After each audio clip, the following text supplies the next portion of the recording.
Život teče u laganom ritmu. Tamburaši to najbolje prate. Topot konja sa osmehom žena.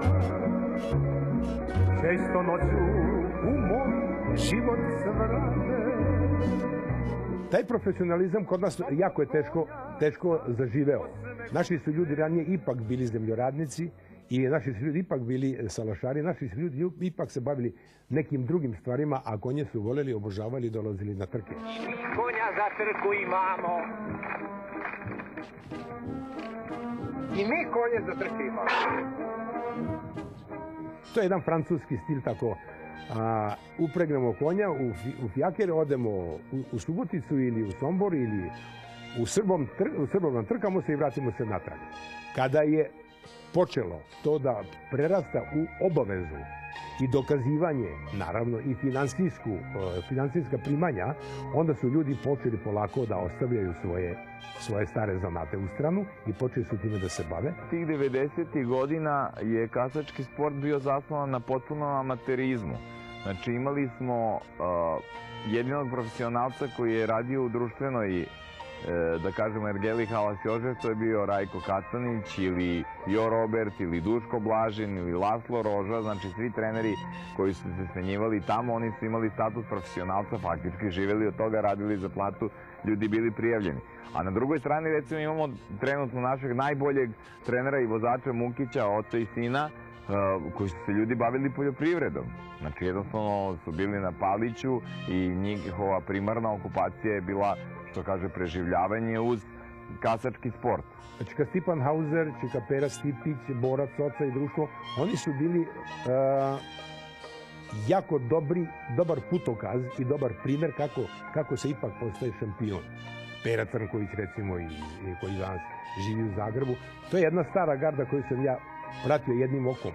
Ali modernizacija, balansa, potkivanja, treninga i vožnje konja smo na neki način doneli mi, ljudi koji smo malo nešto pročitali, malo nešto videli, malo kupili, malo preveli, malo probali i tu nastaje jedna druga vrsta sporta od 80. godina pa na ovamo i svakako, zahvaljujući i Ivici Mukiću, zahvaljujući i Kataniću, zahvaljujući i onim mladim ljudima, sad Veljko Mažić, pa Brana Mukić, pa to su sve ljudi, pa recimo momci iz Srbije, pa momci iz Banata, oni na neki način sada furaju taj fazon i danas nije problem ukucati internet pa vidjeti kako se hranom hrani, ali došlo je do velike modernizacije treninga, potkivanja, balansiranja, naravno i uzgoja.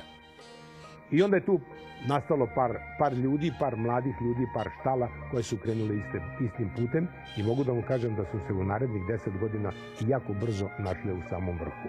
Razvojem ergele Halas Jožef se javljaju neki novi urbani vlasnici. Jednostavno dolazi do trenda, zatvorena je zemlja, ljudi imaju potrebe da dolaze na hipodrome, da dolaze na dešavanja koja su ovde u svojoj zemlji jer se ne može nigde izaći i faktički ti ljudi su oni iz kojih se kao gledalaca počinje da regrutuje kadar za kupovinu konja.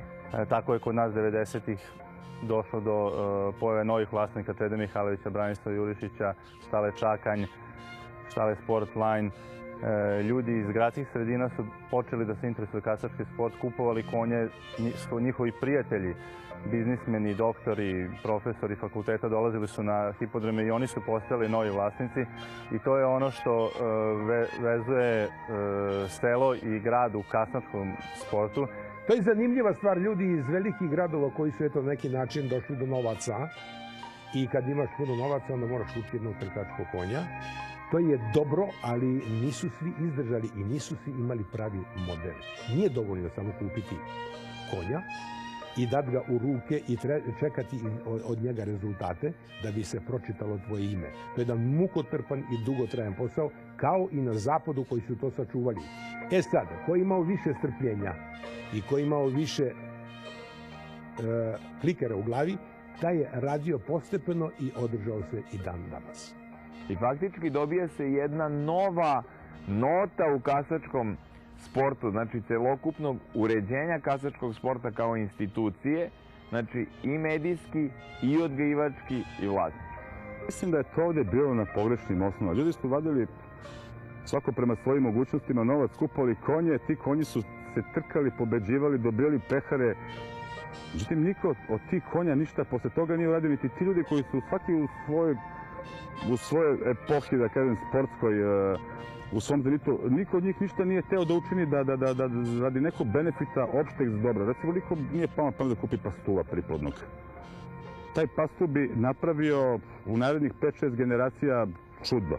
Ako posmatrate Francusku ili Švedsku, gde su ogromne subvencije, gde je ogromna pomoć države, normalno da nismo mogli takvim koracima da grabimo, ali je bilo kvalitetnih ljudi i bilo je svesti o tome šta treba uraditi i mislim da je mnogo stvari urađeno.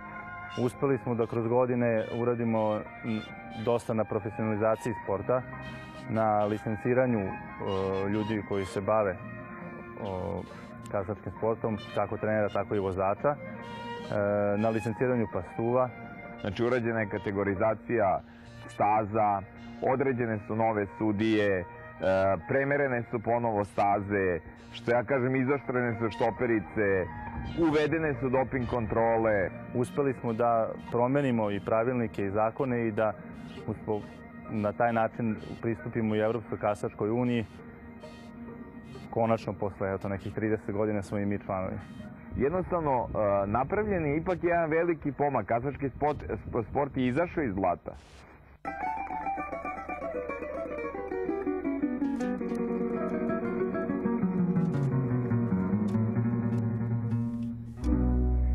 Život teče u laganom ritmu.